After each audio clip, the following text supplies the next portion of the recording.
Well, you know it's clean anyway. I can feel the meg wires. Hi, everybody. John Sarver here at CKWI Radio 76. Next to the legendary Jim Tignanelli of the legendary, and you can only be legendary twice, Shadowoods Racing Team. That's been around for a while. Now, what you're going to see in this video coming up, it's a little bit of a setup right now. Normally what happens is when you find out about racing teams like Prudhomme or Muldowney or whomever, they kind of start at the racing level and go forward. Now, this time around, what we did was something different. What we did was we had one truck, one Jim Tignanelli, Sue Martin, who was our AD for that day, and myself, one camera. And we went around, we said, Jim, what was the beginning of Shadowwoods? Not necessarily the beginning of the team, but how did everything evolve? And we said, Jim, take us anywhere you want us to take us. The reason why you took us to some of those places, they had to be obviously very important to you for the beginning of how this all went. Sure. I really think that everybody is a combination of every minute they've had in their whole life. You know, whether you hit your thumb with a hammer, whatever you did, you don't might remember that day, but who you are and what you are is not something that you read in the book or discovered yesterday. And so when you suggested, hey, where did this start? That was a bad question. When you ask a guy that's this old, where did it start? There's a lot of stuff in between. So it was fun for me. I hope it'll be fun for everybody else. Yeah, so what you're going to do is you're going to see literally the genesis of not only the Tignanellis, the brothers, but you're going to understand how the family dynamic worked, and you actually get to go see Shadowwoods. The name on the car, now you get to see it twice. Not only do you get to see the gas station, but you also get to see the sign pole. Yeah, that is such a commonly asked question of, because our name isn't in there. Why is it called Shadowoods Racing? What was Shadowoods Auto Center? Where was Shadowwoods? And so now you saw the street sign. Yeah. Our dad and his two brothers bought a gas station on Shadowwoods and Gratiot. I mean, I wonder sometimes if we've been on Shadowwoods and Muriel, what we would call the Muriel Racing Team, but I think not. But Shadowwoods sounded good then, and it still does. Now, the Shadowwoods Racing Team, just to kind of bring you up a little bit because it's not really explained in the video, in this video, started at... When did it start? Yeah, 1965, I'd say, 64. And the gas station began at? 59. And so your dad? He bought that property December of 58. The place opened up in 59, and then it grew from a three-bay, really the first three-bay Sunoco station anywhere.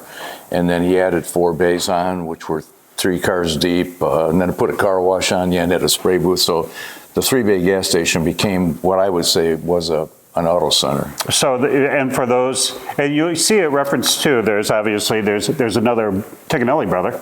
Yeah, I have 2 brothers. Yeah. I mean, in your family, you guys. Oh yeah, there's Tom and I, and then my dad. He had 3 brothers, but 2 of them that were involved in the business. Right. So you're going to see how this all kind of came together, and then you'll get the full background story of the Tignanelli family. You'll get to see like we said, the beginning of Shadowwoods, and quickly. The first time we took it back to Shadowwoods, and you'll see that in the video too, that wasn't staged. That's the first time that you're inside Shadowwoods Well, they sold it probably about 7 or 8 years ago, and it became, the gas station side of it became a party store, as so often happens. It's a nice place. He redid everything. So when was the last time you were physically inside the garage? Physically inside of it? Oh, probably 1980. Wow. So we're talking almost 45 years that you haven't been in there? My dad told me to go get a job, and and he said, go get a job that you don't have to work weekends, and I became a police officer and worked every weekend for 20 years, but what are those deals? Yeah, okay. Here we are, though. And so now what you're going to see is, throughout this, and we said, you're going to see Denby High School, you're going to see the old house, you're going to see places that, I mean, next time you see Tom and Jim Tignanelli, you're going to go, we get it. We understand why you do math. Either that or they wonder why. But it is true. I'll tell you, it was that was so spontaneous because the fact was, you wanted to go see where our first house was, and then from there I said, well, here's where he lived, and this is where we played ball, and that's what we did. It really just sort of evolved through the ride. And so if you want to see, I mean, you guys were fairly typical-ish. of growing up in the, 90s, because you're not that old. 90s. I'm helping you out. I was out of school in the 60s. But it's kind of a slice of growing up on East Side Detroit. Yeah. Two brothers that did drag racing. I mean, and the legendary Shadowoods gas station that had so many stars that were there, and we talk about some of those in the video. I hope so, yeah. So we take it all the way to the very end, and you'll see at that particular time, it was like we didn't know if we were going to drag race again, and we just wanted to give it one more shot and stay to the end, and you will see the updated, the 2025, how things went on their maiden voyage just a couple of weeks ago. So stay tuned with us, and we thank you. And now we present to you the genesis of the Tignanelli brothers / Shadowoods team.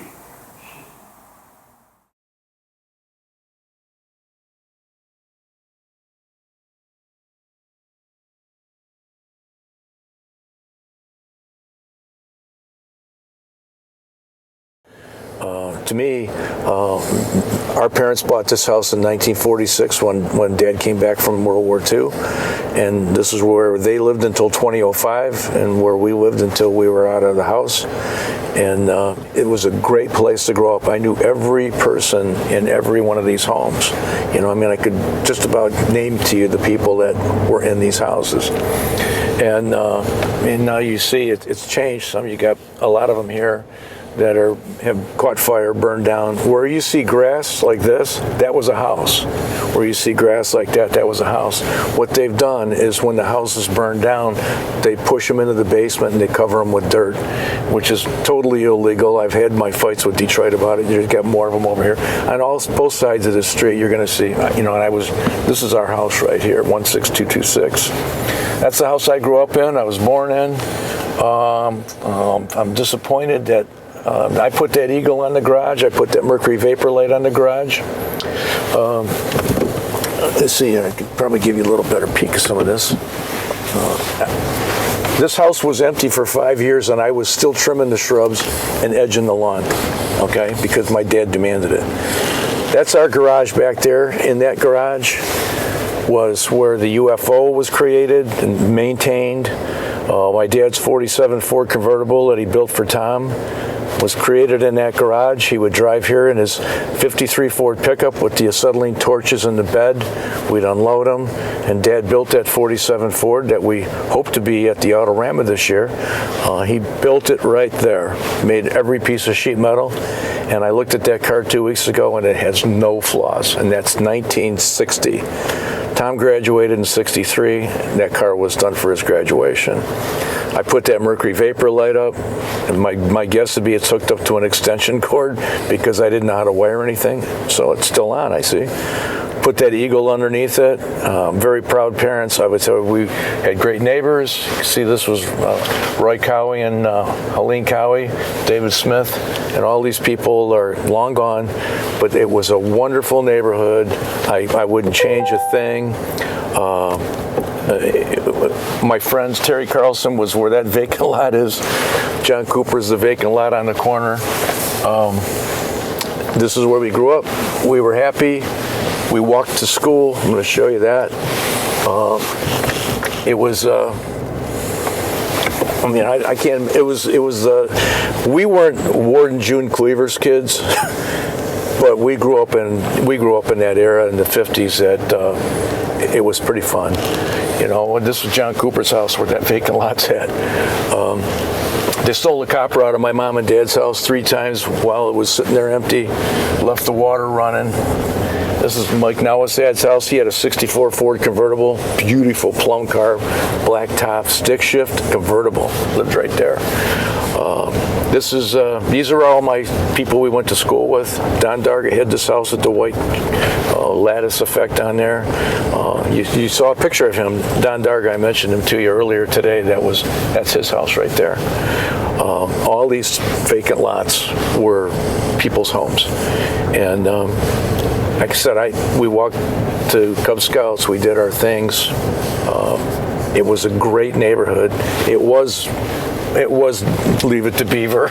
Only, like I said, Tom and I did not have Ward and June for parents. They were pretty active. They were great, fun, and our mom went to work. I was 12 years old. She'd leave me a piece of paper when I went to school, and it said, put a cup of water in, some bouillon cubes, clean the carrots and the potatoes, and put it in the oven, and then I would hitchhike to the gas station, 7 miles, and leave it in the oven at 350. And when Mom would get home from work at 5 o'clock, she'd bring it to the gas station. That's where we ate dinner. And that's perfect. I mean, it was perfect. So, we all learned our ways, and it was just beautiful. Coming up here on the left is Burbank, where Tom and I went through K through 9. This brick building here was a slag playground. There was nothing there. Old Italian guys would play bocce right here and yell at us when we hit our ball into their field of play. None of this was here at the time. But the school we went to, Burbank, is right here, Luther Burbank. He's the guy that made the peaches without fuzz on them, whatever it is, nectarine. That's Burbank School, where Tom and I went from K through 9. And it was a great school. I'm telling you, we learned how to read, write. We learned cursive, oddly enough. This is where the baseball diamonds were at, and they built this recreation center a few years ago. I don't think it's been as successful as they had expected, but this is Heilman Field. Harry Heilman was a Detroit Tiger. This is Heilman Field, and this was the baseball diamonds. And a little further down, they built an outdoor swimming pool. That was the science room. Mrs. Hunt over there, she had a little chemistry lab there. They built us a swimming pool outdoors. I'm not a swimmer. We never had time for it. And where that fenced-in areas we're coming up on was an outdoor hockey rink where Tom did play hockey at. And this is where we hung out at. That's Heilman Recreation Center. I doubt most of the people that hang around here know who Harry Heilman was, but he was our guy, man. We loved Harry Heilman because we had a field that was named after him.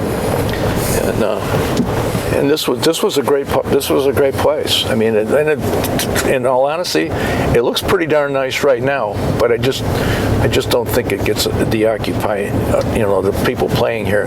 This fenced area was the hockey rink. It was pretty cool. But you see all these houses. I mean, I could take you down any one of these streets. Look at this whole block. Those were all houses, 40-foot lots. There's probably about 8-9 houses missing right there. And those were all my friends. We went to school. We walked down here on our way to school. And next I'll take you by Denby High School, which will just take us a minute. But again, a place that if you ever want to read about a cool guy, read about Edwin Denby. He was a great guy. Ultimately mayor of the city of Detroit, veteran in World War I. And but these are all my friends' houses. This is it. This was all just baseball diamonds. I don't know what goes on here now. It looks pretty nice, though.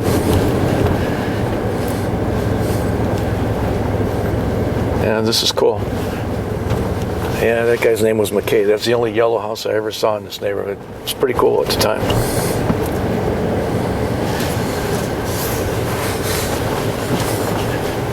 Yeah. Looks a little different. We do have the notoriety of this is what's called our zip code here is 48205, and if you look online, the last I checked, it was the most violent zip code in the continental U.S. And when you think about what you hear about some towns, you don't hear about this one because nobody talks about it, but 48205, that's where we grew up at. If I ever had to be number one about something, this was it right here, 48205.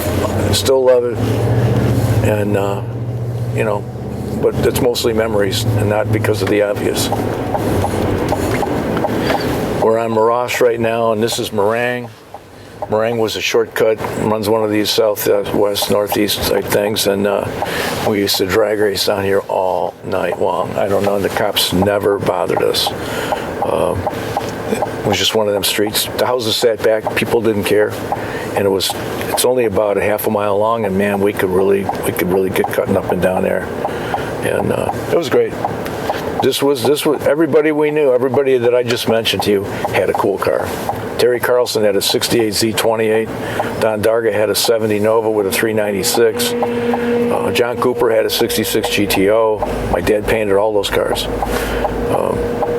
Not because they needed paint jobs, but because everybody wanted Bob to paint their car. That was it. And we used to race each other for Coca-Cola. I mean, we didn't have any money. But I guess that kind of got us off in the start. And then this is like, can you imagine this right down here, man? And this beautiful piece of highway right here you could literally stop right here and you could pull all 4 gears and still get stopped before we got to Kelly Road, which is up here. I'll show you a spot up here in front of my old high school where I won a burnout contest with a 65 Dodge Coronet 361 two-barrel and against a guy in a Mustang. He had a 289 271 horse Mustang. His name was Joe. Won't give you his last name because there's no statute of limitations out here. But when we go up here in front of Denby, right at the corner of Seymour, which is 6 Mile depending on what town you're in, we had a bet, and it was probably huge money, like $5 or something. Who could have the best burnout? And I took a 65 Dodge automatic 4-door 361 two-barrel. We plugged up the rear wheel cylinders. We plugged up the brake lines. I know I ended up, this was a Sunoco station. That's where I had to stop to change my tire after we were done. But I'll show you this. Show you this place here, but this is pretty cool. It is cool to me. I hope it is to you guys. You see up here on the left a bunch of blue garage doors with different paint jobs on them here. That's Denby High's road course. This is where we all learned to drive. I'm going to try to show you a little better angle of it here because nobody obeys the rules around here. Don't worry about it. We'll hit the 4-ways because that makes it easy. If you look down here, those were the garages where the cars we learned to drive in were at. I was in about a 65 Valiant white one, V8 actually. I never forget it. And this is a series of streets right here in this area, right in front of in that small area, which seemed pretty big at the time. You'll see a little hill there. That's where we learned how to park on a hill because we had stick shift cars and we had emergency brakes, and you had to learn how to turn your wheel so that it ran into the curb going forward or backward. And that was the hill right there. And you were always supposed to keep 3 car lengths between us. And I'll tell you a funny story there that I actually heard about at my 30th reunion. A guy named Ron was behind me, the necessary 3 car lengths, and I backed up when nobody was watching and tooted my horn and said, "Hey, he's too close," and he had to sit out for 2 days. And he really wasn't too close. I made him too close. But we did it. It was right on that hill right there. And that was the garages where all the cars sat. And they were, we had nice cars, all new Chrysler products. Maybe that was the start of something. Right up here, I'll show you where the infamous burnout contest occurred. Right here, probably where this passenger's walkway is here. And I'm not sure for that big hole there. Right here we stopped. All the kids were there. There was no fence here in those days. And this is a good high school now. This is what they call Denby Tech, where you have to have good grades here. But it was just a high school when we were there. And none of these fences were here. And we stopped right here. And because I had no rear brakes and I had about 45 pounds of air and like a 670 14 tire and no positive traction, obviously, I spun that rear tire here. So I'm sure I'm exaggerating, but this is how I remember it. You couldn't see the building. It was just covered with smoke, and kids were on the front lawn going crazy. It was great. And when the tire blew out, I decided it was time to go. And I drove it to that next red light down there where the Sunoco station used to be, and I bought a tire from a guy for $5 and drove the car home. And that's the only time I ever drove that car. It was a one-shot wonder, what they used to call a one-hit wonder, and beat the hell out of Joe's Mustang because he had a stick shift car. He didn't know how to do a burnout anyway. But this is pre-line lock days, of course. And I'll show you right up here. This is kind of funny. I don't know why I got away with stuff like this, but sometimes you just got to look like you belong.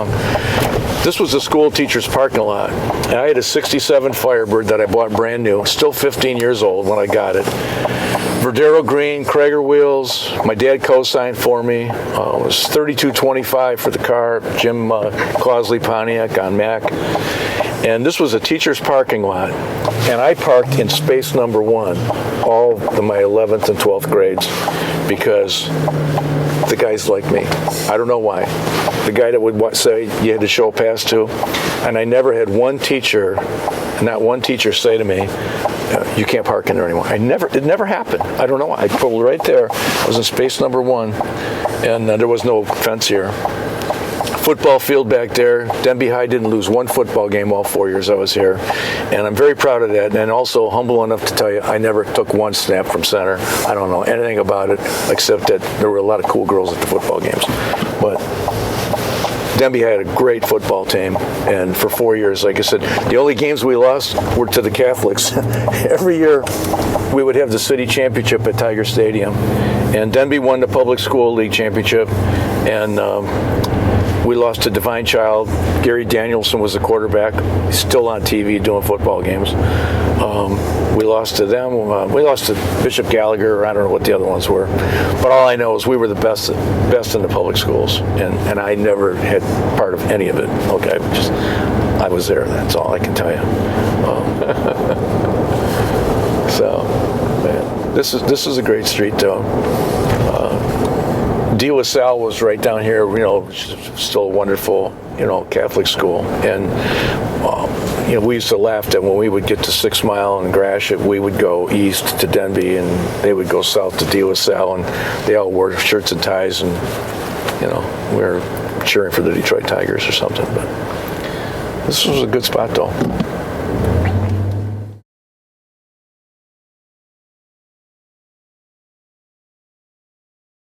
Chevrolet. At one point across the street here was a 69 Camaro 396 375. I had ordered a 70 Challenger 446 pack. I was getting desperate for a car, and I almost bought that Camaro, and my dad said, don't do it, don't do it, don't do it, and I didn't, and I bought the Challenger. Down this street was all car dealerships. That was Funston Chevrolet. Up here is Lewis F. Brown Ford, Smethkamp Chrysler Plymouth, Colonial Dodge, I forget the name of the Lincoln Mercury dealer. It turned into Crest, but it wasn't Crest in those days. And this was all car dealers. And what our dad would do with us every fall when the new cars came out was we went to every dealer. And our dad basically pointed out, see the 59 Impala has chrome strips between the lenses, the Bel Air doesn't. See this, see that. The SS's have that knurled look in the chrome. Our dad would point all that stuff out, and we would get the catalogs for every car. And that's what we did. We studied these cars.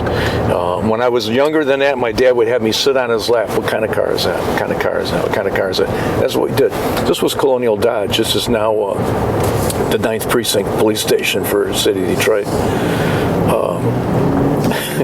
There's a lot of stories in there. This was all car dealers here. That was Smethkamp. See this building here? I don't know if you can see this, Johnny. See that thing up on the top? Sticking out of the roof of this building? You see it? Mm-hmm. That was a Packard dealership, and that was an elevator. And they repaired the cars on the 2nd floor. And that's how they got them to the 2nd floor, was on an elevator. And I just thought that was fascinating, that they took this little place and did it. This is City Airport up here.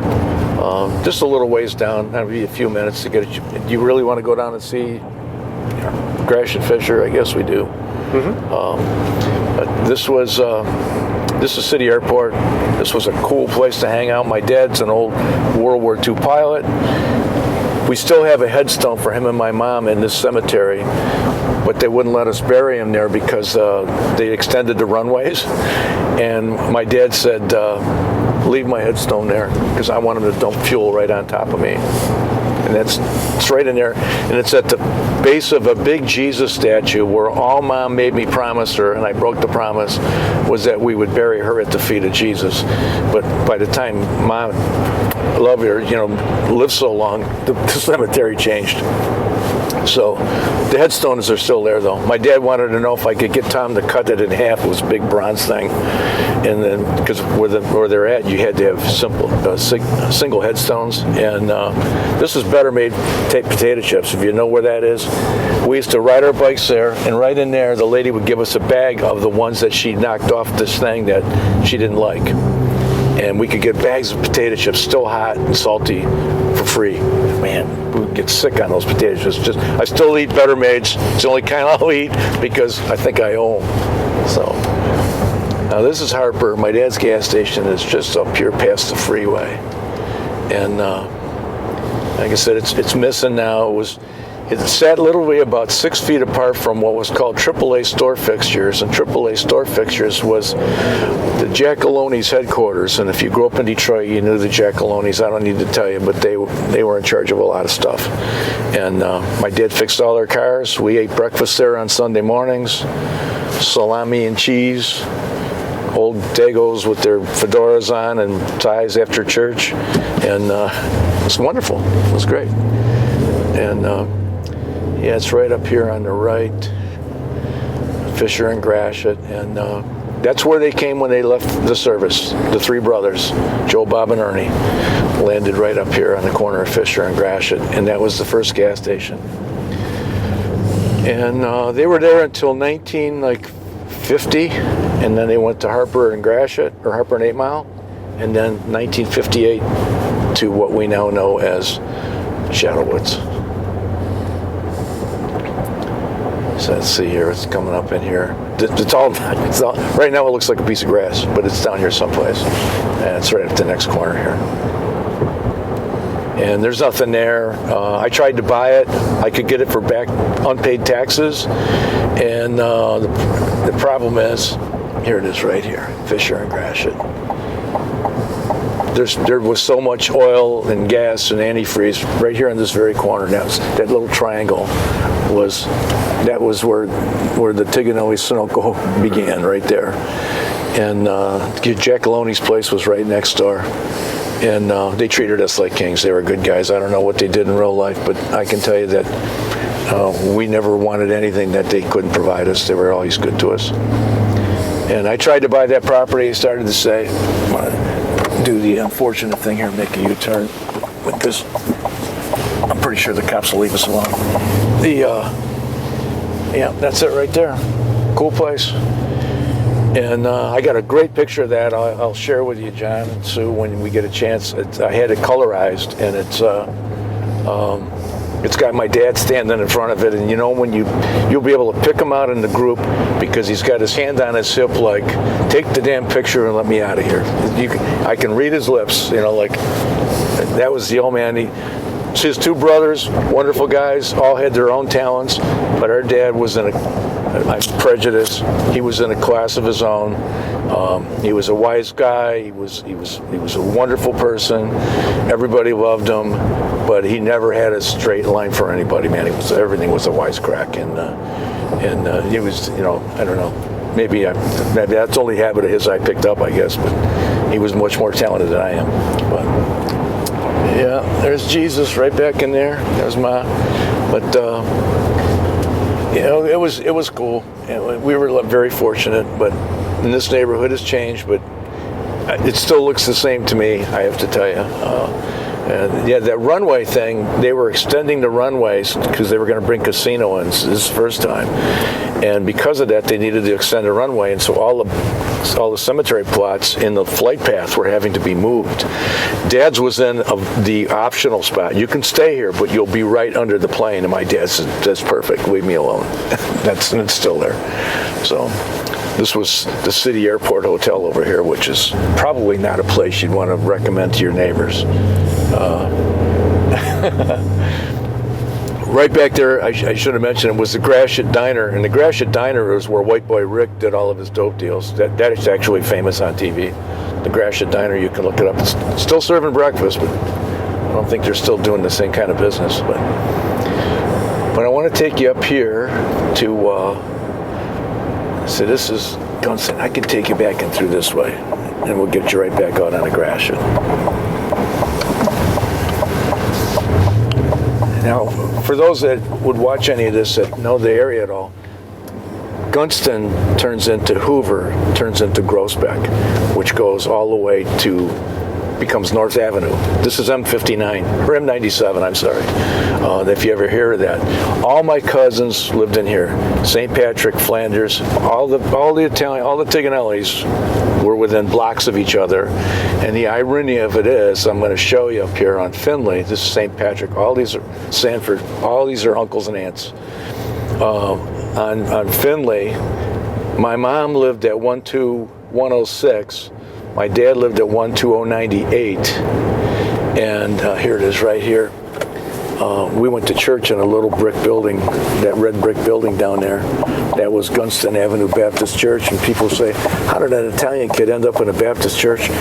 We didn't have a car. That's where my mom walked us. That's where we went. This is Finley. This is where Mom and Dad grew up, and I'll show you their house is right past the stop sign up there. My mom lived there, only child, with her mom, only child, with her mom, who had apparently countless relatives. And my dad moved in at 12098 next door. I'll show you. The houses are gone now, but my mom told the story for anybody who ever wanted to hear it, that when my dad walked into the yard next door to her, she was 16 years old, and she says, I looked across that fence and I said, that one is going to be mine. And there was 4 boys, Joe, Bob, Ernie, and Sam. And let's see, this is my dad's old house. It's still standing. This is 12098. That was my dad's, and this lot right here was my mom's, 12106. And she raised raspberries in the field next door, my grandma did. We used to sell them 3 pints for $1 and eat about half of them, be sick for days. We have red all over our face, but we made $1. So that's where our parents found each other, if that's of any interest to you. Yeah, there was the 4 boys, all handsome kids. You know, this is 1928. My dad moved there, and my mom allegedly looked over the fence and said, "I'm taking that one." And they were married 70 years, and both died beautifully and comfortably. Right across there, you'll see a tire repair joint. That was Al's garage, and Al's garage was where my dad, when he came home from the service, was painting cars. And a story that may be just a bit suspicious. He was painting a 40 Ford in there, and you know, the paints, you know, you didn't have dryers and things like that for cars and heaters. He was painting a 40 Ford fender in there, and he told me this, and my dad would never have made up a story, I'm sure. He rolled up newspaper and set it on fire to heat up the inside of the fender so he could get the paint to lay flat.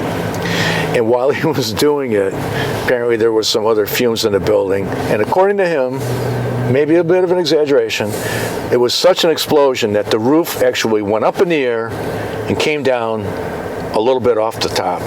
And so what did you do then, Dad? Well, cleared the smoke out and finished the fender. It was nice and warm. And that happened in there. That was Al's garage. So, like I said, I don't know. The old man was a painter from the time he came out of his mom, I think. And I tell you, there are still people out there that will tell you that he was very talented. He could do anything with lead, a hammer, Charlie Glotzbach's fenders. You guys hear about the Silver Bullet? Anybody watching this that hears about the Silver Bullet, the 67 GTX? Take a look at the rear quarter panels. If you've never seen them before or never noticed it, they're bowed out. To make those tires get inside of the wheel opening, our dad did those fenders. A acetylene torch, ball peen hammer, and a block. And I saw the car on Facebook this week. The fenders are still bowed out. That was our dad. He could do anything with a torch and sheet metal and lead. He started out in Packards in the early 30s doing cars for the Pope and cars for the Tsars. The fanciest Packards were the ones that he worked on, and he just did the fenders. I saw a picture of a car that he did for Clark Gable. He did the little openings for the side mounts. That was all our dad. Now, he'll tell you that there were 6 guys that did them, but the other 5 had to be pretty darn good, because I know he was good. This was Now we're getting to where people drive like Detroiters. You just keep moving on like you belong. This was our neighborhood down here. Saunders, we would go down to get our ice cream sundae, Saunders ice cream. Assumption Grotto, the Catholic Church, was a huge place. But this was our hangout. This was our hangout, when we were kids. And got no complaints. Up the street a little bit will be Saratoga Hospital. And then as we continue on, we're like at 7 Mile here now, 13 miles where we're going to find Shadowoods. So I'll drop you off there in a bit.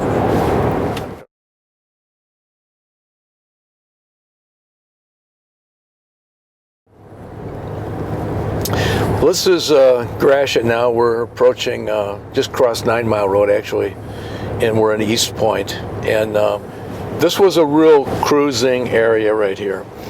We just passed what was called at the time the Jupiter Drive-In, and the Jupiter Drive-In was drive-ins like you would see in the old Hollywood Nights movie.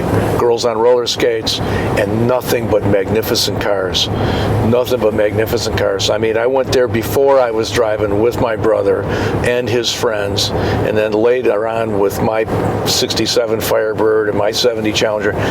We went to Jupiter Drive-In, and really you went there and you might buy something to eat, but the real idea was this is where the cars and the girls were. It was a perfect place to hang out and grow up.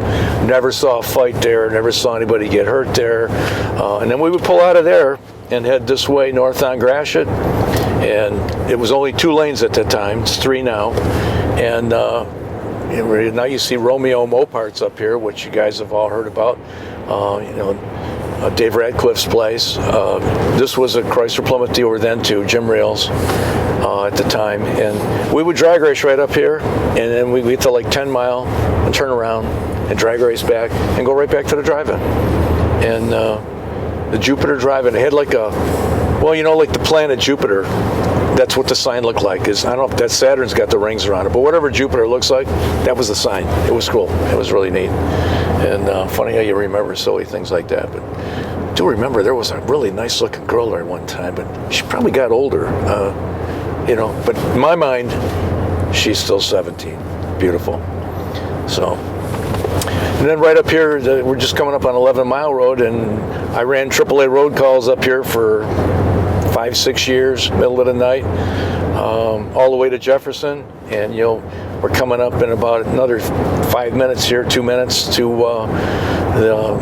that infamous avenue, Shadowwoods Drive, and the place looks different, but I'm still proud of it. Actually, I think last I looked, they still had a sign outside that said family owned since 1958, and it's not the same family, but there's a family in there, I'm sure. And they've turned it into a party store. And they do have a car repair set on the side of it. And that was Race Car Central. We'll pull you in there. It's a marathon station now. We sold nothing but Sunoco 260 action. But, we'll show you that, and I can maybe point out to you if you'd like, this is kind of what went on in this door, and this is what went on in this door. And the first 3 bays are now a party store. There's no car repairs in there anymore. But that's where I grew up, 12 years old, hitchhiking right up this road from 8 Mile to there until I was, I think, 14, maybe in the 8th grade. You saw Burbank earlier. And my dad gave me a 55 Ford sedan delivery, like a station wagon with no windows. But it had a 56 grill in it, and it had 60 Dodge taillights. Think about that if you ever see one of these again. It was cool as could be.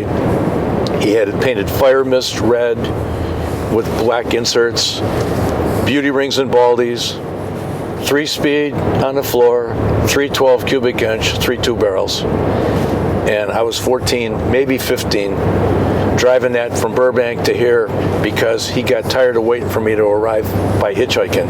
It was taking too long. So, best thing ever happened to me. I missed a couple of rides. I got a car out of it. But I had to park 2 blocks away from school.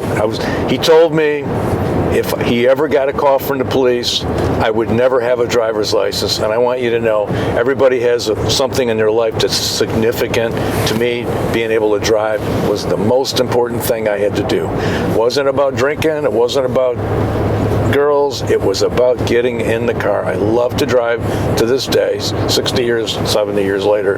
But when he told me that, I never, ever got in trouble with that car or cars after that, because it was just one of them things. And when the old man spoke, I was good with it.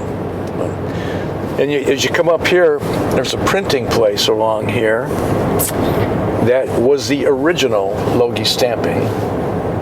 I believe it's this red brick building right here. That was Logie's. Is this it? Yes. That red brick building was the original Logie Stamping. We're going to show you where it moved on to. But that's where Logie started at. That's where they made their first chassis. And then we'll see how it went from there. But this will all come together when you start seeing where the gas station is and Shadowoods Drive is and stuff like this. But this is 13 Mile coming up. So you can see they were about a quarter mile south. Our dad owned that property where LA Fitness is and where this motel is. And when he was about to go bankrupt in the gas station, Eddie Paul and Jim Scott bought that 10 acres, got him out of debt, and that was where it all started right there. That was the Georgian Inn Hotel. You'll see some cool little pictures of Tom with his race car. That's where those cool little pictures were taken. That's the old Shadowwoods right there. We're going to get a little closer here. The old Shadowwoods Sunoco. That Georgian Inn Hotel was where the famous people you even know today headquartered in the summertime for the NHRA tour. They didn't live in Indianapolis like they do now. They were West Coast guys, East Coast guys. But for the summer, they stayed in that hotel. They brought their chassis to Logie to get worked on. They brought their aluminum to Al Bergewar, who's about 1.5 miles north of here. Worked out of his garage, still does. And then they brought their bodies in to get our dad's work on them. And Dad fixed Mongooses cars and it painted the USA 1 cars, most of those, but fixed everybody's cars, because this was like the middle of the year before the US Nationals. They would stay there for about a month, and all their work, they could go to Logie's to get the updates, they could go to Bergewar's to get the updates, and they could go see our dad and make them beautiful again. And that's how we grew up. And even to this day, I can't believe people are interested in that story, because to me, it was just what we did. We were sitting with Conrad Collada and Shirley Muldowney. There's a little story about her. That's the U-Haul place I tell you about. But we'll see that better. But right up here is Shadowwoods Drive. I'm going to take you just briefly. One of the stories that people ask us about most frequently is, boy, that's a cool name. You can see the sign there. I don't know if you can see that. The story was, they'd say, that's such a cool name. It sounds neat. Where did it come from? It came from that street sign. We just happened to be on Shadowwoods and Gratiot, and I wish I had this wonderful story to tell you. But the fact of the matter was, if we'd have been on the corner of Marion and Gratiot, I don't know what it would have been called. Probably not Marion Racing, but it was Shadowwoods. That's it. It was on the corner of Shadowwoods and Gratiot. Right down this street here was where Ron Logie lived. His dad lived down this street.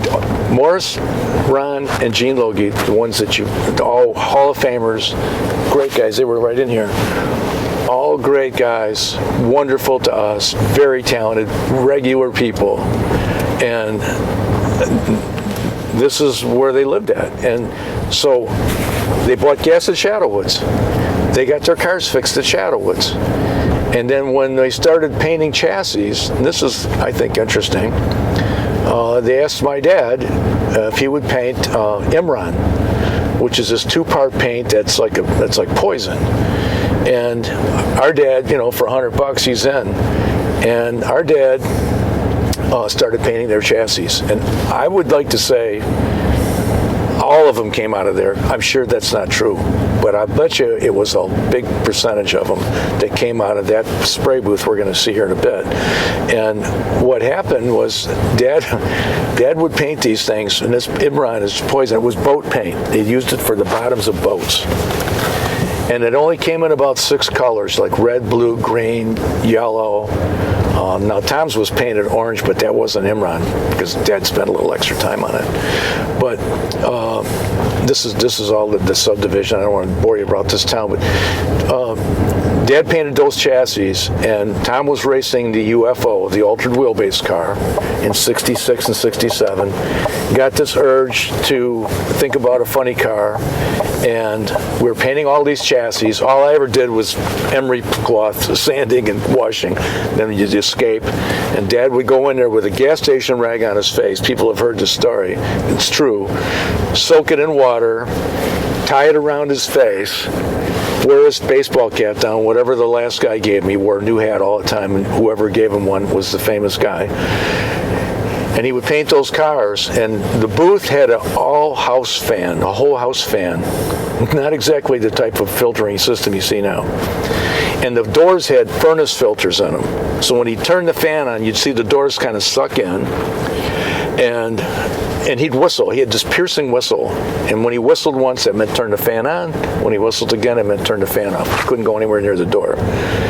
And that's where he painted him. When he would walk out, his two nostril marks would be whatever color he was painting. It'd be red, yellow, blue, green, whatever. And his hair, which was gray, I think, since he was born, probably not, but whatever was hanging out of the hat was the color of the chassis. Red, green, yellow, blue, orange, whatever it was.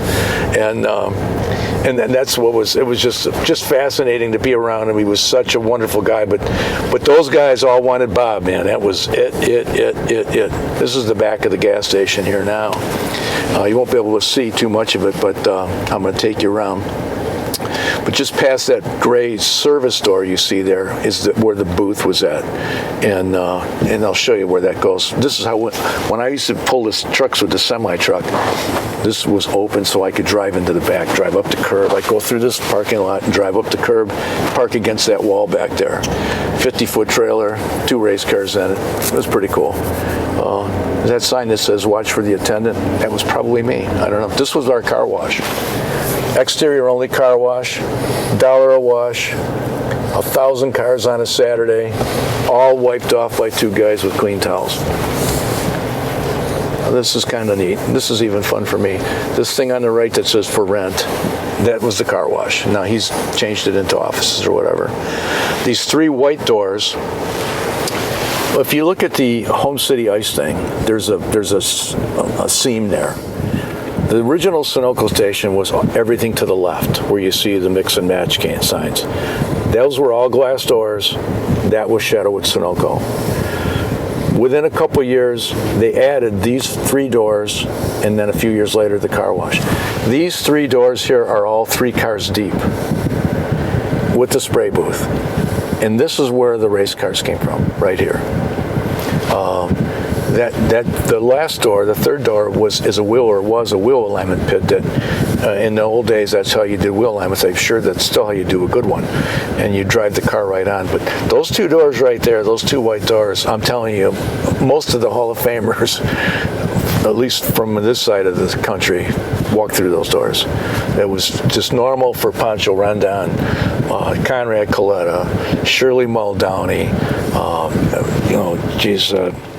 Bruce Larson, Tom McEwen, all of them sat in there at some point in a time or another. And it was while the old man was painting their chassis or fixing the snout on their Camaro or Corvette fronty car. It was, people say, "Why didn't you take pictures?" They were there all the time. It didn't matter. Life was never going to change. Obviously, how fragile it is. But this was it. He added those 3 doors, made them 2 cars deep. Tom built motors back on the right-hand side. Dad painted cars in the left-hand side. You'll hear people talk about having seen the 65 UFO hanging from a chain fall. It was right inside of that first door, 1 car in. The whole 65 Plymouth hung by chains, and Dad cut the floor out and the quarters out with a reciprocating saw. And that's where the ultra wheelbase car came from, right there. You heard, I was talking to a guy earlier this morning, Mike. He came in here one time and saw the Charger funny car body hanging from the ceiling, and it had a Daytona front end in it that our dad made. If you guys ever see the picture of the '69 Charger, It had a Dodge Daytona snout on it that our dad made with chicken wire, cardboard, balsa wood, and it was the best Daytona snout of any that existed in the world. And he put it on the front of that Charger after Tom had an accident down a national trail and caved in the front of the normal Charger snout. And it was hanging from the ceiling right in here, and paint matched. It was perfect. It was all done right here. This is Shadowoods Sunoco. It's pretty cool. I'll take you around this way, and I'll be able to show you the booth around the back. I'm sure the guys that are selling beer and cigarettes in here are probably wondering what the heck's going on out here, but calm down, big boy. We can take care of ourselves. Right there, look at the sign. Family owned since 1958. Thank you, and God bless. That's been there. That was their long, well, we can't get around back. They got it fenced off. Maybe I can let a guy, maybe I can get this guy to let it. Would you want to go in or no? Okay. This is how we used to travel around to get into the car wash, right here. And that's the Georgian Inn.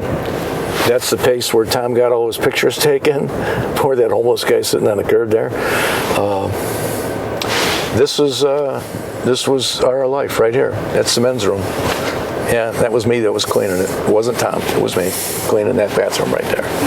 But this is where we parked the race car hauler. People entered the car wash. And you can just see the tail end where you see the electrical boxes. That was the spray booth. That's where all the cars got painted. That's the back end of it right there. And right in here is where I stored all tires that I took out of cars and batteries I took, because I was selling used cars even before I had a license. And that's my spare parts bin was right here. But anyway, we'll take a walk inside and see what it looks like.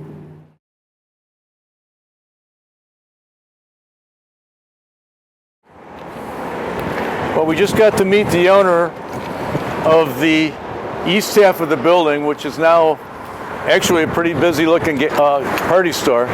And he came out to make sure that we weren't suspicious, and he's heard about the race program. He knew who Tignanelli was. And so, God bless America, what a deal. I didn't even have to make something up. It was good. But he's been kind enough to give us this key here to the garage, because he put a wall in here, and then I don't know if he's rented this out or sold it to someone else or subleases it, but this, he says, is still doing auto repairs, so we'll take a walk inside.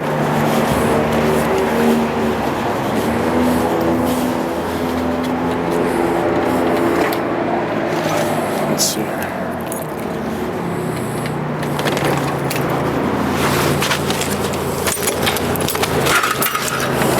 That door's always been sticky.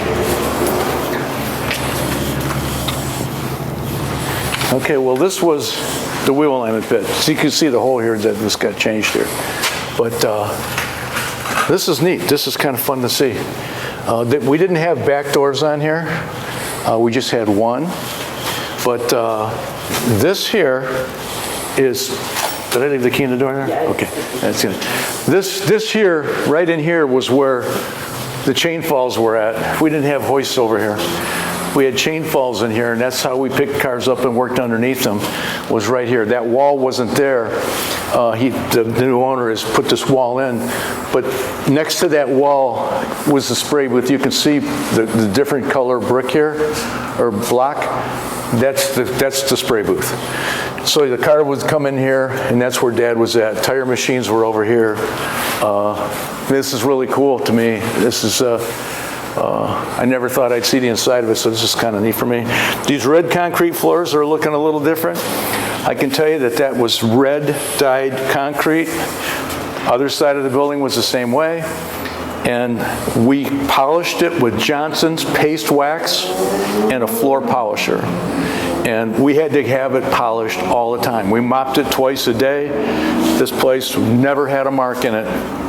And the windows, these doors were all solid glass, and we did them with glass wax, which was really a pain in the butt. But they were done inside and out, and that's it. No screwing around. That's just how the old man was. Everything had to be perfect. We had 3 wreckers. They were all painted red, white, and blue. I remember in '76, he made one red with white stripes, one blue with white stripes, and one white with red and blue stripes. And they were all painted the same with stars down the side. Very patriotic guy. All the brothers were, well, they were all World War II veterans, and they all they all busted their butts. But anyway, that was the spray booth. That's the wall of it, and that's where the cars they brought in here. This was full of Hall of Famers. Not me, all of them. Wonderful guys, and I'm going to take you out and show you, but you can never let anybody hear this story, of course. Come on out. You gotta lock it up there. That door's been squeaking for 50 years.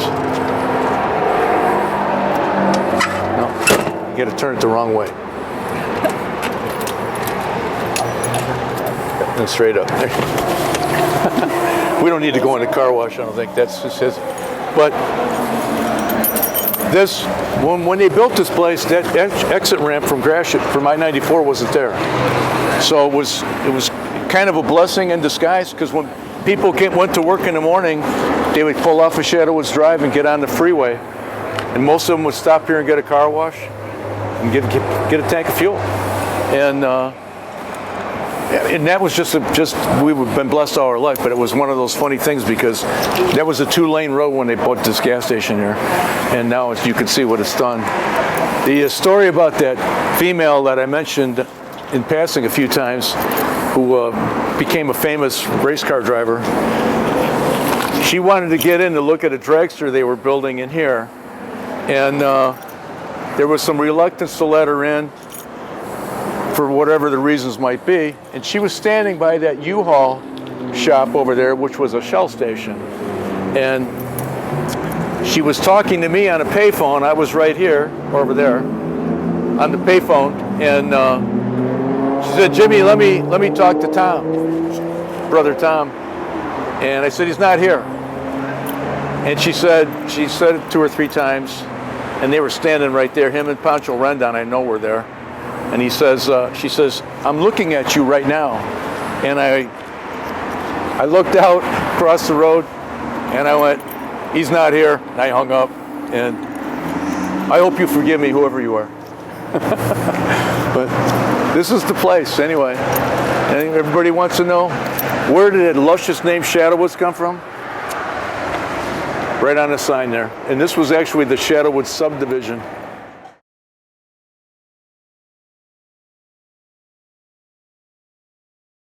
I just wanted to show you guys. This is all those pictures you see of Tom from Alex Wallerty. He took all those photos. They were right in front of this place.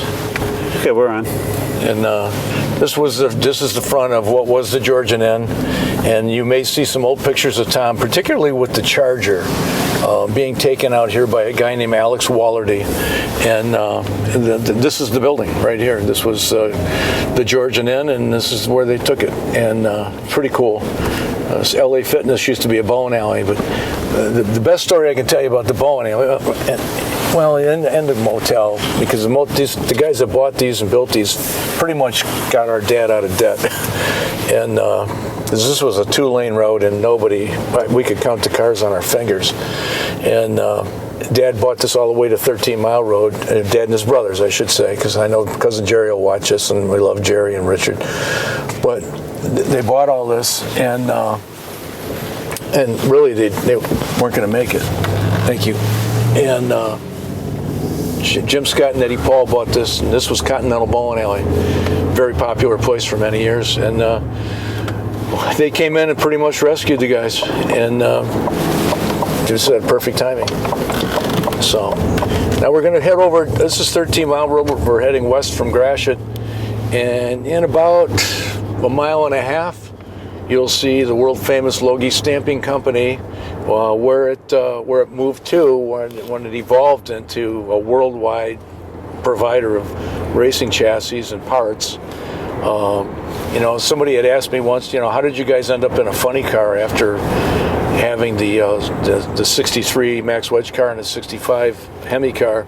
And the real idea was, well, we're in this shop and we're surrounded by chassis, and it looked cool, and there was a lot of parts, and we had a Hemi, and next thing you knew, Tom bought this 68 Charger body from Romeo Palomides, who was a big man that was a race car guy out of Chicago, and Tom bought the bought the body from him, and Dad painted it up. Wonderful paint jobs, every color, candy color you could imagine.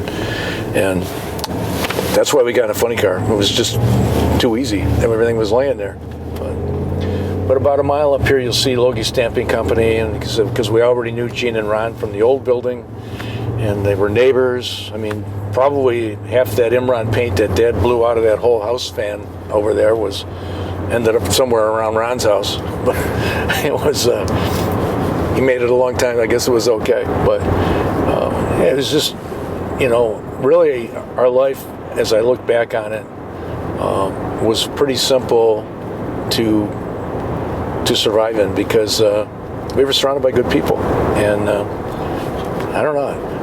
I owe more to Buck, God, and of course our mom and dad, who were incomparable people. So at a time, I'm a child of the 60s, as was my brother. Believe me, we had a lot of friends that got bad stuff. And we didn't do it because the worst thing that could happen would be we'd disappoint our parents. So we just worked, and we were surrounded by cool cars, so why not be car guys? It was all good. Coming up on here to Groesbeck, and then we'll cross the railroad track, and then we're going to spot, it's not Logie Stamping anymore, but we're gonna show you the building, and then I think you'll probably seen the circle from where Bob and Connie met, right on through me blowing tires in front of the high school to Logie Stamping. And this is it right here on the right where it says NRTC Automation. This is Logie Stamping.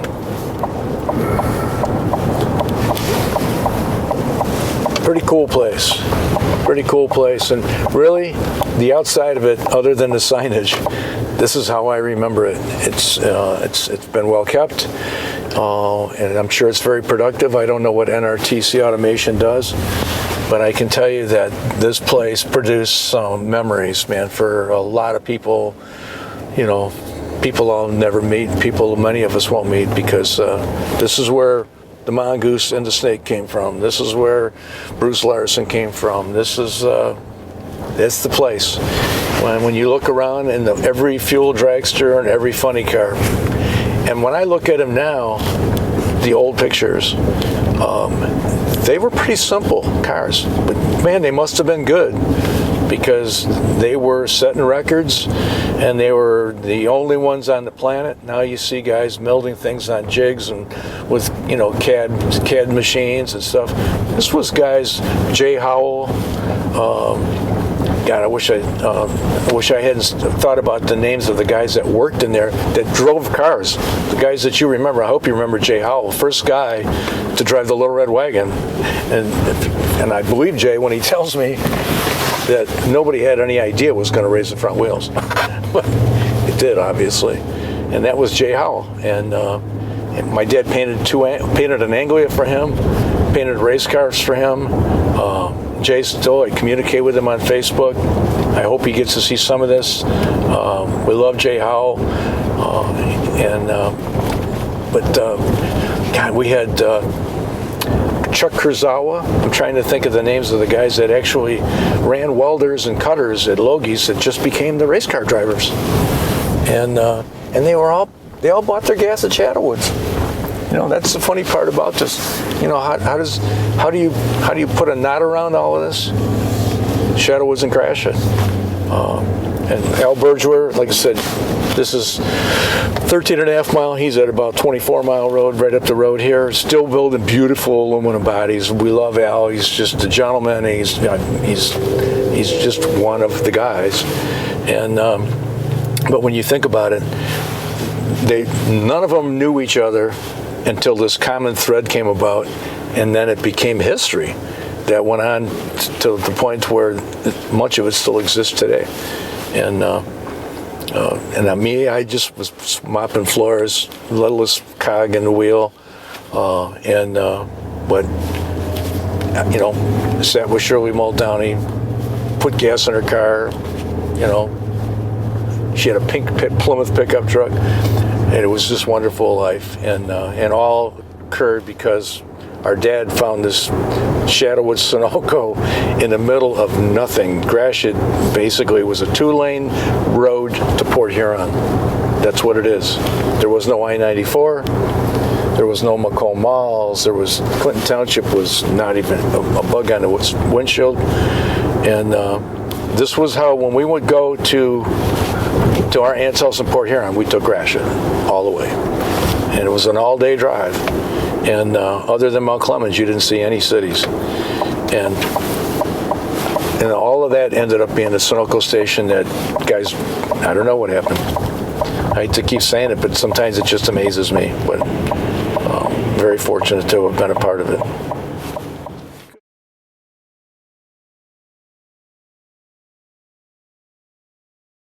Was causing people to come see us, and we were not living up to it. I felt like an old ball player that couldn't hit a fastball, but I know I can hit the fastball. It was just one thing after another, and the fact that we chased around this one little gremlin, not an AMC, but another kind of gremlin, we chased that gremlin around all year, and every week we went back with our best motivation, our best intentions, and maybe it didn't look like it to everybody else, but to me, we were failing. And we were runner-up at a couple of races, but they're dial your own. We weren't going that fast. We were just going what we had to. And that's just, I kept telling Tom, who I love, and the guys that surround us, we're better than this. We can't talk about the home run we hit 40 years ago. We got to dig in and hit a 100-mile-an-hour fastball. On the dash of the Fatso, it says C the P. You know what that is? That's what a 100-mile-an-hour fastball looks like when you're standing 60 feet away. And that's what I want us to do. And now we're, I think it's late in the year, but I think we're at a point right now where I'm feeling very confident about next year, and so much more confident about Fatso's future that the 68 car is going to actually happen. Something we've talked about for years. And I believe that wasn't for CKIW Radio 76, the only radio station that gives a damn about drag racing. Had that not shown up in our lives, and I still don't know why you made that wrong turn, but had that not shown up in our lives, we'd still be saying, here's what we should have done, here's what we should have done, here's what we should have done. You know what?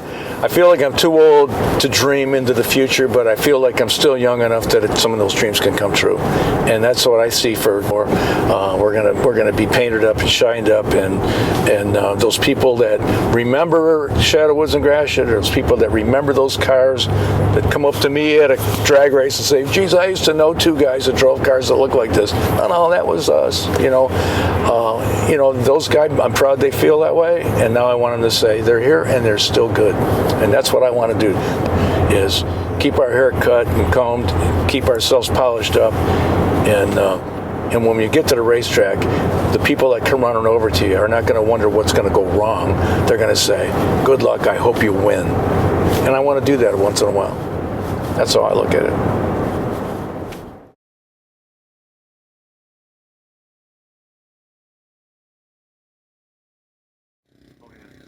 Today we're at Darana Dragway, and how many rounds?